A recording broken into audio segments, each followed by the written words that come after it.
And we're back. I'm Joe Russo. Hi, I'm Joel McHale. I'm Danny Pudi. I'm Chris McKenna. All right. Okay, so... First episode. Welcome to Season 2 commentary. Opening shot of this episode was a $75,000 shot. Where'd you get a waterbed? We had a CGI Chevy climbing it. And where did we get $75,000? And where did you get children that would actually hang out with a vet? We built this extended set on one of our stages, but it was so long that we actually couldn't fit it, so we broke it up into two pieces. And there's a digital match between two of the rooms. Who's that character? One is from, I think it's, who's after Chevy? Is it you, Joel?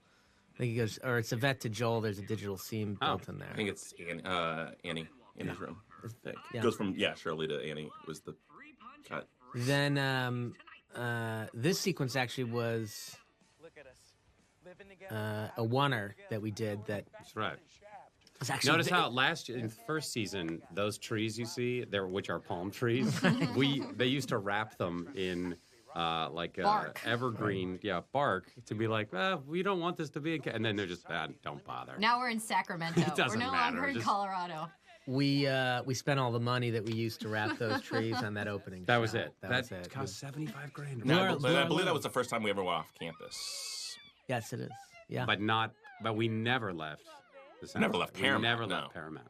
It was interesting because we thought about, I remember we were talking about it saying, look, we should open the season with a bang, and it is going to be the first time we go off campus, and so we should do something special and stylized and really announce ourselves to people. And that's where we came up with the idea for the connected bedrooms. And And going into second season, really going, okay, now as we really start digging into who these characters are away from school. Now, Joe, when you were shooting this shot, were you managing your fantasy football team or your fantasy baseball I think it was that time of year, wasn't it? Well, there's a lot of sports happening. Yeah, I think I was drafting this episode. And do you use an iPhone or do you use your iPad? No, too? iPad is much easier. Just, it's larger. You can use your iPhone. You can if you want. No, I don't doubt that because Joe is one of the only directors that can just sense a take through feel and sound. I close my eyes. We I could don't be. watch. I've worked with directors takes. who listen. I just Close your eyes listen. and listen. And cut! Joe, we've been at lunch for a half an hour. Someone bring me some pizza. I'm sorry. Listen, I can hear the honesty in your voice when my eyes are closed. I'm sorry. So what else do we have to do? Hair. When did it? At what point in the year did it get all? Oh, that was beautifully because straight? she was in a Joan Jett tribute band for a part right before this started shooting, right? These are my fans. My two fans.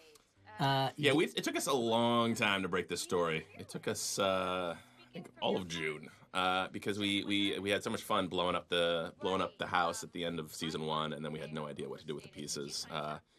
There was a lot of stuff to address, like Britta saying she loves Jeff kissing Annie.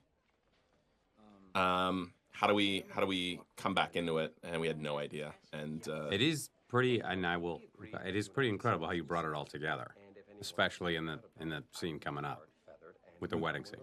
The big breakthrough was the idea that Jeff and Britta are so petty that they would get into a staring contest of love, and that was sort of the big fun breakthrough for the episode. That was a good time. That was improv by Allison.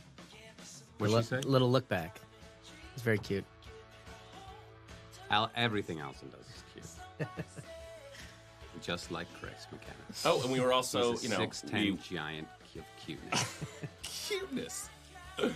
And when we had so many things to address, and then we also found out that we got to have Betty White. So That's right. there was a whole bunch of chock full of stuff that we checklist and then incorporate Betty White into it. These episodes are delivered at like 21 minutes. Yeah, I was gonna say, how long was the first cut of this episode? We had to, you're trying to wrap up a cliffhanger from the previous season, as well as introduce a very high-level guest star who needs screen time to be funny. In 21 minutes. So it becomes a very complicated endeavor, and that's why Chris was saying it took them a good month to break this episode. It's not easy. On top of which, you have to include all the characters. It's the first episode back. New classroom, new attitude. Mm-hmm. A lot of set dressing. So Very many stories impressive. came out of anthropology. We really thought, we were like, oh, humanity. Boy, we're going to have you guys dressed up in togas. We're going to have, we had a lot of other things to do, I guess. Starburns got a hat and a haircut. These are more of my fans. They really like me a lot. And this set was absolutely destroyed in the Oh, yeah. paintball. Yeah, And we paintball too. I mean, that just destroyed. We really like those chairs, though. They're very comfy, as opposed to the. They were. We season actually one chairs. designed the set that way, thinking, wow, they're going to spend a lot of time in anthropology this year. We better get them really comfortable chairs. 'Cause Joe, do you have a kink in your neck? Chevy will complain. Jack, you're turning your whole body when you look at me. Are you all right? Crack my back. Hold on. But then we had the whole issue of not really Anyway. having a teacher for anthropology. Yeah. Isn't that a thing that sort of tied your hands because we didn't have John Oliver? Around? Well, it was always tough to have John Oliver because of his schedule at The Daily Show. So we thought we would just bring in one. We knew that Betty White was probably just going to be a one-off, so that she would go crazy and try to kill Jeff at the end of the episode. And then we would just have a revolving door of different guest stars coming in, and we didn't really end up doing that.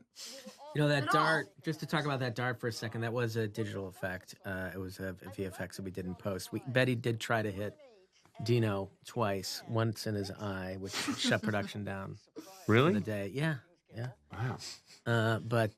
And he actually is blind now. sedated there. No, then that's shot right there. Oh. We couldn't.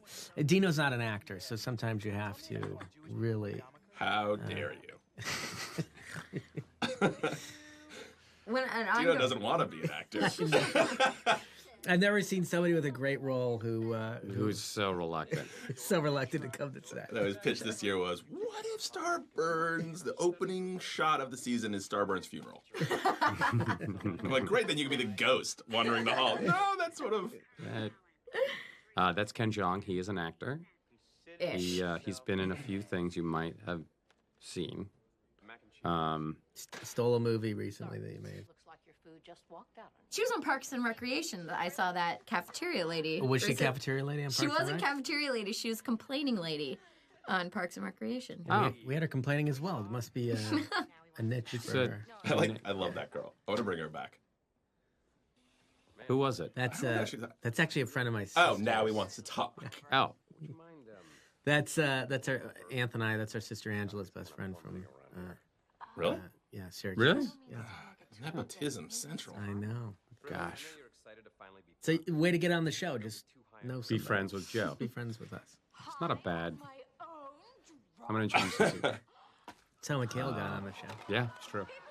I used to flop. played Oh, fantasy snake. football. Bringing back the Joe. snake. Bringing back the snake. Britta for the win. Ugh. I'm such a good dancer. There's another great was improvised bit good. coming up here. Remember Donald Yep, Donald, yeah. a great one. asked But somebody that- to get on his back, and he came in and did a bit. He said, "Just keep the camera running." Right, but that shot did take all day long because I could beat Britta at her own game. sorry It's just getting really into because of the robot on Donald's back. That robot took all day. Kept on malfunctioning. Malfunction Really? at some point. Looking Yeah. in the camera. We had to plug her back in and recharge her. Oh, Her snake is impeccable. that was Well- a snake? Didn't you? You gave her snake lessons, right? I Brian? did, I did. But I mean, you programmed the robot, did. so it's your fault if it didn't work. Oh God, everything is. The great Betty White. Here's Betty, who So funny. nailed everything in 2 takes, never missed a line. Sort of the opposite of Chevy. Oh, come on. No. He gets it in No, 9. I'm He gets it in kidding. 9 or 12, 13, 13. 18 Yeah. 3 hours. bits. Yeah. It's for Britta. Oh, it begins here. Oh Lord. Britta. We did like 27 takes of this kid. Yeah. right? I mean, it was just hours. Why did we do so many? it just wasn't funny until you started tonguing. It was It's probably the acting. the most awkward kiss. Thanks. That It's my was the specialty. goal. That was the mission, actually. That was the directive we gave them, Yeah, was just make it the most This ridiculously disturbing. dumb game of poker that these two get into. So it I like how. Oh, poor Allison. Allison's hilarious.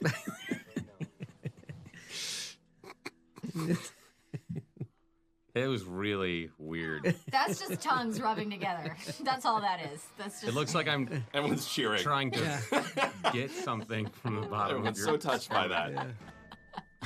We also lost a little bit of a run. Remember with Danny Abed so upset that romance was going to take center stage in their sitcom that he was constantly trying to Fabricate. Wasn't there a sitcom pirate scenarios. Yes. Yeah, that actually the original and the blow to that was he has an old painting of Greenbeard, the Greendale pirate, that he like drops on purpose, and he finds this crummy handmade treasure map that no one wants to even pay attention to because they're so now caught up in the Brita.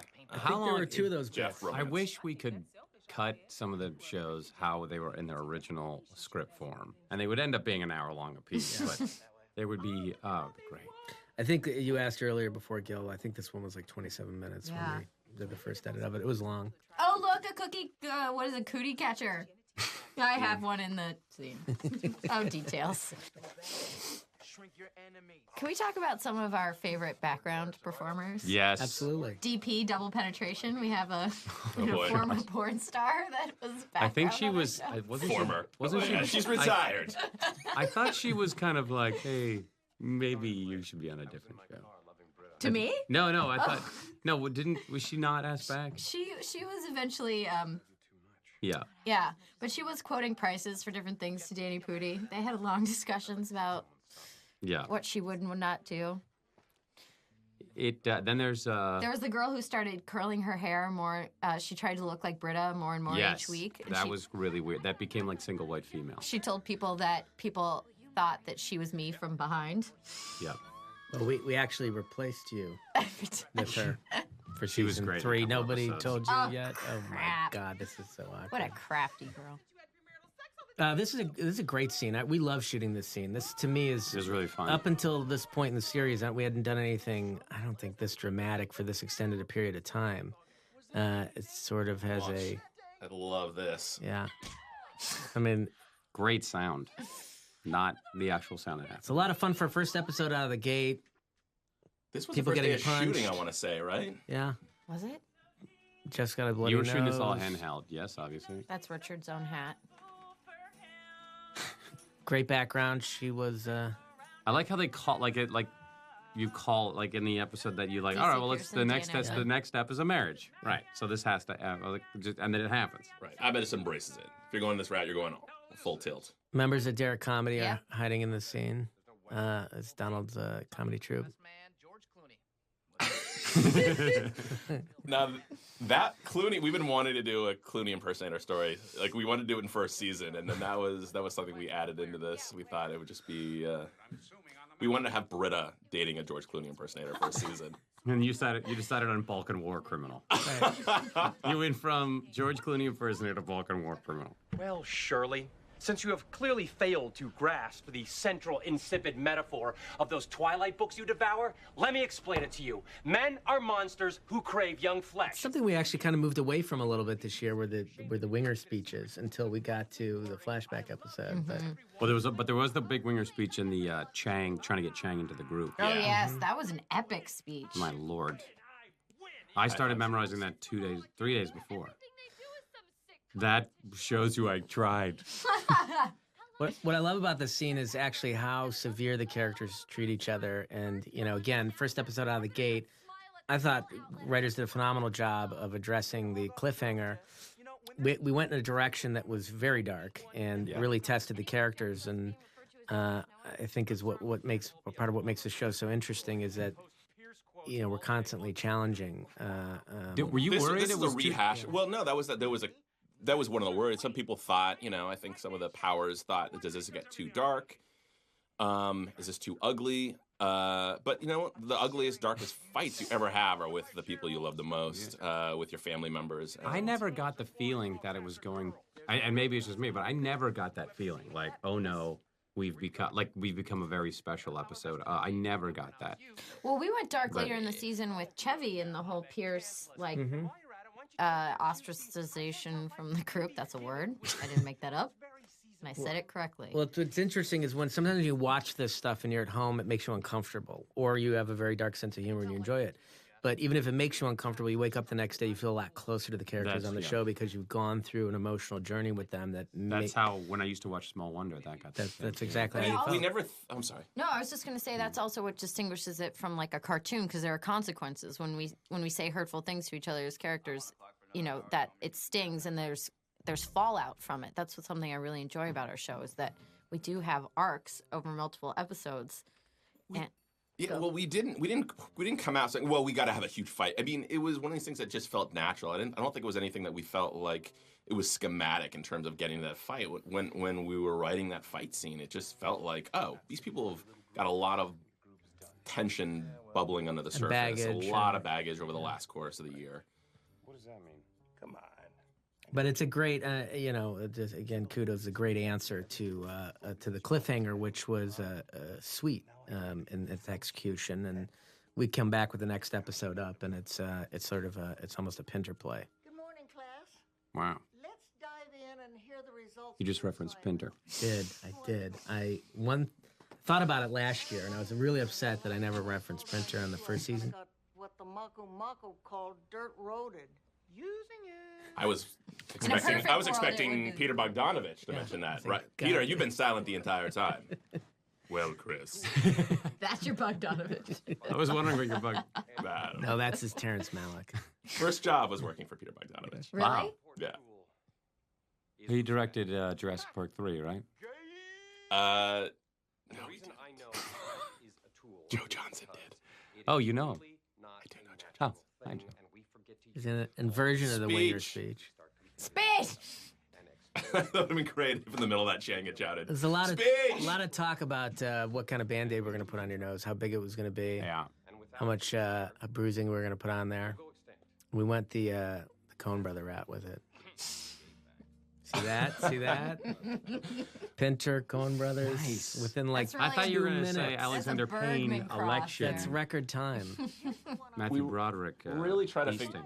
figure out what we were going to do with Chang this season, and we were just ended up sort of improvising, not having a whole full arc for him. Except I think you'll probably hear Dan in that addended ending where we had a different ending we were thinking about, where we did come up with this crazy arc we were going to do with him, this really fun arc, and then that didn't end up being the ending we used.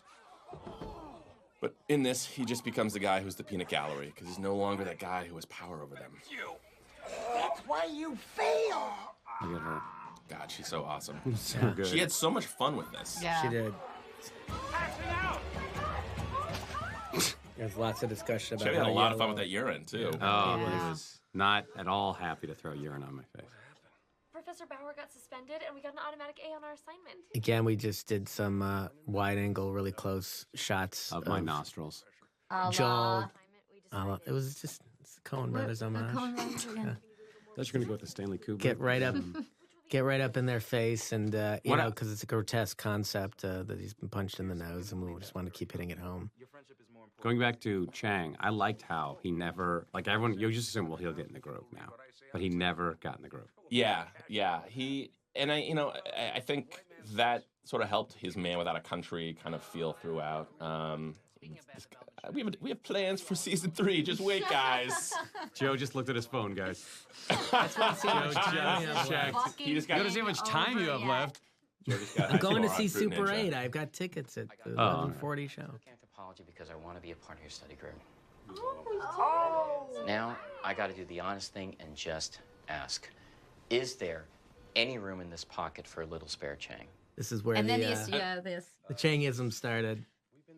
You like that position my body's in right now?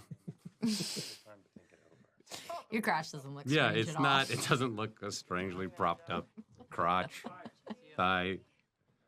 Yeah, we did the Combo. second ending.